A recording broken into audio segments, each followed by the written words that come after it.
ఈ 1743 మంది ఎమ్మెల్యేలో బీసీలు అయింది కేవలం 279 మాత్రమే. అంటే దాదాపుగా 800 ఎమ్మెల్యేలు 900 ఎమ్మెల్యేలు కావాలి బీసీలు, కేవలం 2279. ఈనాడు తెలంగాణ అసెంబ్లీలో ఉన్న ఎమ్మెల్యేలు 19 మంది మాత్రమే. మరి యాదవులు గౌడ్లు ఎంతమంది ఉన్నారో అంతమంది కన్నా తక్కువే ఎవరు రెడ్లు వెలమలు కమ్మలు కలిపితే. కానీ వాళ్ళ ఎమ్మెల్యేలు ఎంతమంది ఉన్నారు చెప్పండి? 40 పైగా రెడ్లు ఉన్నారు. అసలు ఈ రోజున 119 సీట్లున్న తెలంగాణ అసెంబ్లీలో రెడ్ల ఎమ్మెల్యేలు తెలంగాణలో ఎక్కువ. 175 సీట్లు ఉన్న ఆంధ్రప్రదేశ్ అసెంబ్లీలో రెడ్లీ ఎమ్మెల్యేలు 29. అది చూడండి మీరు. అంటే ఇది ఏ రకంగా రాజకీయం నడుస్తుంది? ఇది క్యాస్ట్ బేస్డ్ రాజకీయం. ఇవి caste based parties. Bahujan Samaj పార్టీని క్యాస్ట్ బేస్డ్ పార్టీ అంటారు, ఎస్సీల పార్టీ అంటారు. వేరే పార్టీ ఏది పెట్టుకున్నా దానికి ఏదో ఒక ట్యాగ్ పెడతారు. ఇది యాదవుల పార్టీ, ఇది యాదవుల ముస్లింల పార్టీ, ఇది ఎస్సీల పార్టీ అంటారు. మీ పార్టీలు ఏంటి? మీది రెడ్ల పార్టీనా, కమ్మ పార్టీనా, వెలమల పార్టీనా?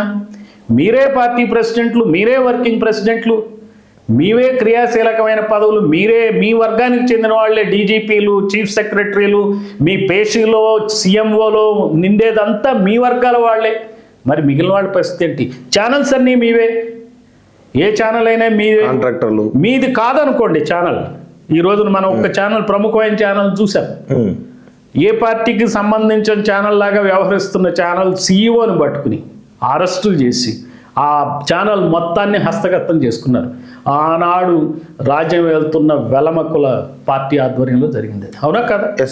ఆ ఛానల్ ఖతమైపోయింది. ఇప్పుడు ఏదైనా సరే, ఏ ఛానల్ అయినా మా ఛానల్ అన్నా కావాలి, లేకపోతే మా ఎగస్ పార్టీ ఛానల్ అన్నా కావాలి. సో ఈ 2 ఛానళ్ళ మధ్య ప్రజలు బతికే పరిస్థితే లేదు. వేరే వార్తలే రావు. బీసీల యొక్క వార్తలు రావు, ఎస్సీల వార్తలు రావు, ఎస్టీల వార్తలు రావు, మైనార్టీల వార్తలు రావు.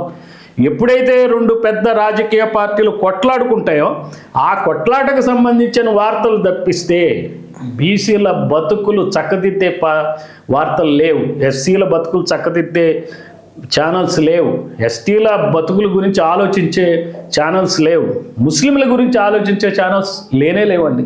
ఈ రోజున 2 రాష్ట్రాల్లో, ముఖ్యంగా ఆంధ్రప్రదేశ్లో ముస్లింలది దయనీయమైన పరిస్థితి. బీసీలు కనీసం ఒక భ్రమ ఉంది, టీడీపీ బీసీల పార్టీ అని. ఎస్సీలకు కూడా ఒక భ్రమ ఉంది, కాంగ్రెస్ లేదా వైసీపీ మా పార్టీ అని ఒక భ్రమ ఉంది. అది నిజంగా భ్రమన్ ఉంది. భ్రమ ఏంటంటే ఆ రోజు రాత్రి హాయిగా నిద్రపోవడానికి మనకు వస్తుంది భ్రమ అనేది. ముస్లింలకి ఏ భ్రమ లేదు. ఏ పార్టీ వాళ్ళది? అసలు ఒక పాపులేషన్ మనం అట్లా వదిలేస్తాం న్యాయమా? ఇది ప్రజాస్వామ్యం అనిపించుకుంటుందా? ప్రజాస్వామ్యంలో అన్ని వర్గాలకి, అన్ని కులాలకి సమమైనటువంటి ప్రాతినిధ్యం ఉండాలి కదా. అందుకే కులగణన అడుగుతున్నాం. కులగణన చేయండి, జనాభా దామాష పద్ధతిలో అధికారాన్ని పంచండి. ఎక్కువ ఇవ్వమంటలా, మాకున్నది ఇవ్వండి. ఇప్పుడు ప్రధానంగా ఎస్సీ ఎస్టీలకు రాజ్యాంగపరమైనటువంటి రిజర్వేషన్లు ఉన్నాయి. సో బీసీలకు రాజ్యాంగపరమైనటువంటి రిజర్వేషన్లు లేకపోవడానికి మేజర్ కారణం ఏమై ఉండొచ్చు? అసలు ప్రధానంగా దానికి మొట్టమొదటి శత్రువు కాంగ్రెస్ అండి. నెహ్రూ హయాంలో కులగణన చేపట్టమని చెప్పినప్పుడు కాంగ్రెస్ పార్టీ 1951లో కులగణన చేపట్ల. ఎస్సీ ఎస్టీ కులగణన మాత్రమే చేపట్టారు. అది కూడా అంబేద్కర్ పుణ్యమే. ఎస్సీ ఎస్టీ కులగణన చేయాల్సి వచ్చింది. ఎందుకంటే పర్సంటేజ్ ప్రకారం ఆ రిజర్వేషన్లు ఇవ్వాలి, ఎమ్మెల్యే సీట్లు, ఎంపీ సీట్లు ఇవ్వాలి కాబట్టి వాళ్ళు చేయాల్సి వచ్చింది ఆ రోజున. అదే జిన్నా వలన హిందూ ముస్లిం ఇష్యూ వచ్చింది కాబట్టి మతాల గణన చేశారు.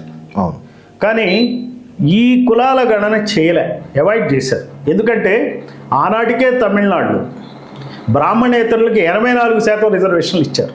సో కాంగ్రెస్ ఏం భావించిందంటే బ్రాహ్మణుల ఆధిపత్యం ఉంది కాబట్టి ఈనాడు తగ్గిపోతుంది. బ్రాహ్మణుల ఆధిపత్యం కాంగ్రెస్లో తగ్గిపోయి అది బీజేపీలో పెరుగుతుంది. చిత్రమైన విషయం. ఆధిపత్యం మాత్రం ఉంది, కులం ఆధిపత్యం. అందుకనే ఈ రోజున బీజేపీ కూడా కులగణన చేయడానికి ముందు రావట్లే. బీజేపీ ఏలినా కాంగ్రెస్ ఏలినా కానీ కాంగ్రెస్ రాహుల్ గాంధీ కానీ లేకపోతే ఈ ప్రియాంక గాంధీ కానీ వాళ్ళ పార్టీ విధానం ఏంటంటే రాబోయే రోజుల్లో ఖచ్చితంగా దేశవ్యాప్త కులగణన చేస్తాం అని చెప్పేసి చాలా పెద్ద ఎత్తున హామీ ఇవ్వడం జరిగింది. సో దానికి సంబంధించి తెలంగాణ కూడా ఈరోజు రాహుల్ గాంధీ గారు రాబోతున్నారు. అదే కులగణన మీద ఒక మేధావులతో మీటింగ్ పెడతా ఉన్నారు. సో ఈ కులగణన ఎఫెక్ట్ అంటే వాళ్ళు చేసేటువంటి అవకాశం అంటే వాళ్ళ చిత్తశుద్ధిలో మనం ఎంతవరకు నమ్మొచ్చు వాళ్ళ చిత్తశుద్ధిని? ఇప్పుడు ఫస్ట్ ఆఫ్ ఆల్ ఈ రోజు చేతులు గాలేక ఆకులు పట్టుకుంటుంది కాంగ్రెస్. అధికారంలో లేదు కాబట్టి కులగణన అని చెప్తుంది. వీళ్ళు అధికారంలో ఉన్నప్పుడు మన్మోహన్ సింగ్ ప్రైమ్ మినిస్టర్ ఉన్నప్పుడు 10 సంవత్సరాలు అధికారంలో ఉంటే కులగణన అనే దాన్ని చేయలే వీళ్ళు. ఆ రోజు గుర్తుకు రాలి. ఈరోజు ఎప్పుడైతే మూడోసారి కూడా బీజేపీ అధికారంలోకి వచ్చిందో ఈ వర్గాలకి మనం దగ్గర తీసుకోకపోతే రాజకీయంగా మనం ఖతమవుతామని చెప్పి ఆ దృష్టితో ఇటువైపు వాళ్ళు దృష్టి మళ్ళించారు. అయితే కాంగ్రెస్ని ఎంతవరకు నమ్మచ్చు? ఈ కాంగ్రెస్ హామీ ఇస్తుంది. ఈ ప్రభుత్వం వచ్చి దాదాపుగా 10 నెలలు అవుతుంది. 10 నెలలు అయిన కాలంలో ఇది రూపాయి ఖర్చు లేని హామీని ఈ పార్టీకి చేయాల్సి ఉండే కులగణన. తప్పని పరిస్థితుల్లో ఇక్కడ బీసీ సంఘాలు విపరీతంగా ఉద్యమించిన నేపథ్యంలో ఎక్స్పోజ్ అయిపోయారు. ఈ ప్రభుత్వం ఎక్స్పోజ్ అయిపోయింది. రెడ్ల డామినేటెడ్ ప్రభుత్వం అని చెప్పి ప్రజలకు అర్థమైపోయింది. రెడ్ల వ్యతిరేకత పెరుగుతున్న నేపథ్యంలో బీసీ సంఘాలు ఉధృతంగా పోరాడుతున్న నేపథ్యంలో తప్పక కులగణన గురించి ఆర్డర్ ఇవ్వాల్సి వచ్చింది. హైకోర్టు ఇంటర్వెన్షన్తోనే ఒక డెడికేటెడ్ కమిషన్ నియమించాల్సి వస్తుంది. ఆ నేపథ్యంలో భాగంగానే ఈ రోజున రాహుల్ గాంధీ ఆయన వస్తున్నాడు. వచ్చి సరే ఇప్పుడు ఎట్లా ఉంటాయంటే మనకి మందు తెలుసు, రోగము తెలుసు, మందు తెలుసు. ఇదేంటంటే ఇవన్నీ కొన్ని ప్రక్రియలు వాళ్ళు ఏదో రాజకీయంగా ఫాలో అవుతూ ఉంటారు. మహారాష్ట్రలో ఎన్నికలు ఉన్నాయి కాబట్టి దీనికి ఒక ఫోకస్ ఇస్తున్నాం అని చెప్పి వస్తున్నారు. ఇదే ప్రజాస్వామ్యం యొక్క గొప్పతనం ఏంటంటే, ఓట్ల యొక్క గొప్పతనం ఏంటంటే ఎస్సీ ఎస్టీ బీసీ మైనారిటీలు అర్థం చేసుకోవాలి. ఈ రోజున ఎందుకు దిగి వచ్చింది కాంగ్రెస్, దిగి వస్తున్నట్టు కనపడుతుంది అర్థం చేసుకోవాలి. బీజేపీ ఎందుకు పట్టించుకోవట్లేదు, బీజేపీ మేము ఖచ్చితంగా గెలుస్తాం కులగణన చేయకపోయినా అనే దృష్టితో వాళ్ళు కూర్చున్నారు మొండిగా. వాళ్ళ క్యాలిక్యులేషన్ వాళ్ళకు ఉన్నాయి. ఇది కనుక బీసీ ఎస్సీ ఎస్టీ మైనారిటీ ప్రజలు ఖచ్చితంగా గుర్తుపెట్టుకోవాలి. మన ప్రజల్లో ఉండాల్సింది ఏంటంటే ఎలిఫెంటైన్ మెమరీ అండి. ఏనుగుకి ఎట్లయితే గుర్తుంటుందో అట్లా గుర్తుపెట్టుకోవాలి. మన ప్రజలకి బీసీ ఎస్సీ ఎస్టీ మైనారిటీలు అల్ప సంతోషం. ఒక పింఛన్ ఇస్తానో ఒక హామీ ఇస్తానో నమ్మి అలా పడి ఉంటారు. ఈ దేశం కర్మ సిద్ధాంతం గల దేశం కాబట్టి ప్రతివాడిని క్షమించడం అలవాటు చేసుకున్న దేశం కాబట్టి బహుజనులు క్షమిస్తూ వాళ్ళ వినాశనాన్ని వాళ్ళే తెచ్చుకుంటున్నారు. కాబట్టి ఈ రోజున అర్థం చేసుకోవాలి. అర్థం చేసుకుని నిజంగా కాంగ్రెస్ ఈ రోజున రాహుల్ గాంధీ పర్యటనలో కులగణన చేస్తామని హామీ ఇచ్చి దాన్ని నిలబెట్టుకుని రేపు స్థానిక సంస్థల్లో జనాభా దామాషా పద్ధతిలో 50% రిజర్వేషన్లు బీసీలకు ఇచ్చి అప్పుడు బీసీల సర్పంచ్లు ఎంపీపీలు రకరకాలైన జడ్పీ చైర్పర్సన్లు రావడం, ఆ తర్వాత ఉత్తరోత్తర జరిగే ఎన్నికలన్నిట్లో ఎమ్మెల్సీ ఎన్నికల్లో కానీ రాజ్యసభల్లో కానీ జనాభా దామాషా పద్ధతిలో ఇవ్వాలి. మీకు ఇక్కడ ఎమ్మెల్సీ పదవులకు రిజర్వేషన్ లేవు, ఎంపీ రాజ్యసభ ఎంపీలకు ఉండవు. సో వీళ్ళు జనాభా దామాషా పద్ధతిలో బీసీలకు ఖచ్చితంగా ఇవ్వాలి.